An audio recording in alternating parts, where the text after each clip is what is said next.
یہ جو موبائل میں لوگ ہمیں درود پاک اور روضہ پاک رسول صلی اللہ علیہ وسلم کی تصویریں وغیرہ بھجواتے ہیں اور بعد میں جب موبائل کی میموری فل ہو جاتی ہے ہم انہیں ڈیلیٹ کر دیتے ہیں، ان کو ڈیلیٹ کرنا کیسا ہے؟ برائے مہربانی رہنمائی فرما دیں اور میرے لیے، میرے گھر والوں کے لیے، بیوی بچوں کے لیے، سب کے لیے دعا فرما دیں۔ جزاک اللہ خیرہ۔ ماشاءاللہ، یہ بھی ایک ادب کا ذہن ہے کہ دل میں وہ کھٹکا ہوتا ہے کہ یہ کیسے ڈیلیٹ کریں۔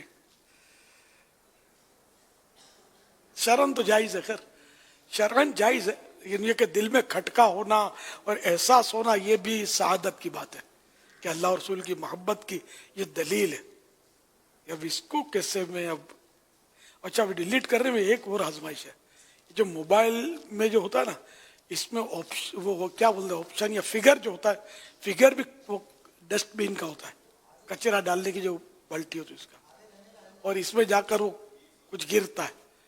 سارا سسٹم اب کس نے بنایا؟ تو یہ ایک اور مطلب ہے کہ اس میں خرابی ہے ڈیلیٹ کرنے میں، مزہ نہیں آتا مطلب ڈیلیٹ کرنے میں۔ اللہ اور رسول کا نام ہو یا سب سے سب گنبد، کعبہ شریف، کوئی مقدس تحریر، یہ کیا کیا جائے؟ اس کے سوا کوئی چارہ ہی نہیں ہے۔ واقعی میموری جام ہو جاتی ہے تو موبائل فون کام نہیں کرتا ہے پھر۔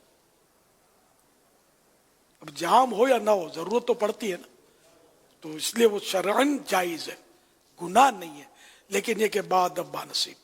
سبحان اللہ، آپ کی سوچ پسند آئی مجھے، اللہ آپ کو خوب نوازے، اللہ کا کرم ہے آپ پر۔ تو سرکار صلی اللہ علیہ وسلم کی سنت بھی سجانی چاہیے کہ یہ بھی نوچ مونڈ کر آپ سمجھتے ہیں کہ یہ بال کہاں جاتے ہوں گے، پوری سنت بھی سج جائے، نمازوں کی سب پابندی کریں اور شریعت کے مطابق زندگی گزاریں، اب تک منڈائی سے توبہ بھی ہو جائے۔ ماشاءاللہ، بڑا ادب کا ذہن پایا آپ نے، مبارک ہو آپ کو۔ صلو علی الحبیب صلی اللہ تعالی علی محمد